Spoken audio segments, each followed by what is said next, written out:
back to my channel. Today we are in the kitchen. I am bringing you a really low budget pescatarian dinner recipe, so let's get into it. For this recipe you will need miso paste, tonkatsu sauce, rice, Japanese mayo, tuna, and a pot or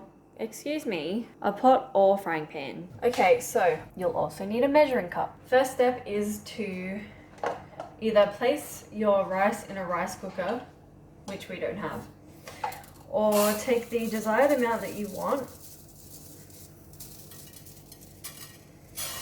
into the pot or pan, then take 4 times the amount of water and try not to spill it all over the stove. Okay, then you place that on high heat for about 15 to 20 minutes, depending on what kind of rice you have. So yeah, I think it's 20 minutes for brown rice, 15 for white. So while that is on the stove behind me, simmering, you want to open your tuna. There is also tuna in this. It's a beetroot strainer, and I like to keep my tuna in it because it keeps the water or the oil in it, but then as soon as you take it out, it strains it.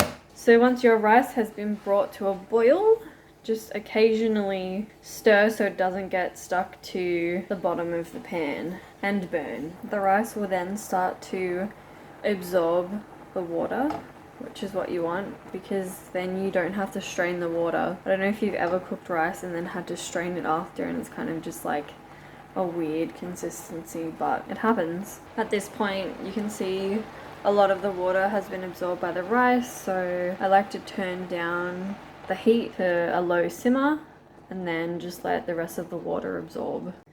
Okay, so basically all of the water has been absorbed, so I'm just going to turn off the stove and then move on to the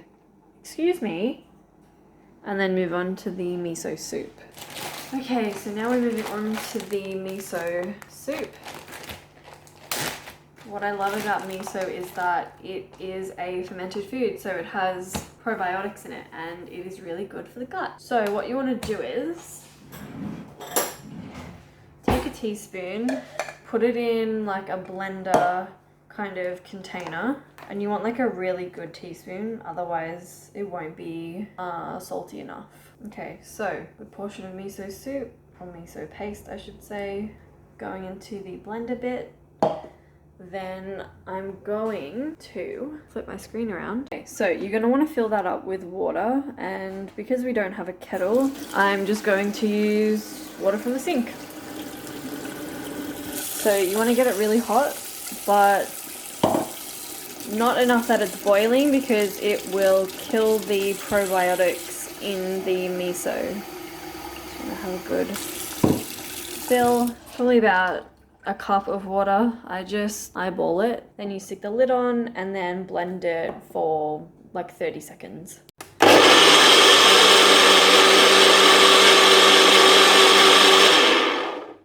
And there you have miso soup.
So these are the finished products.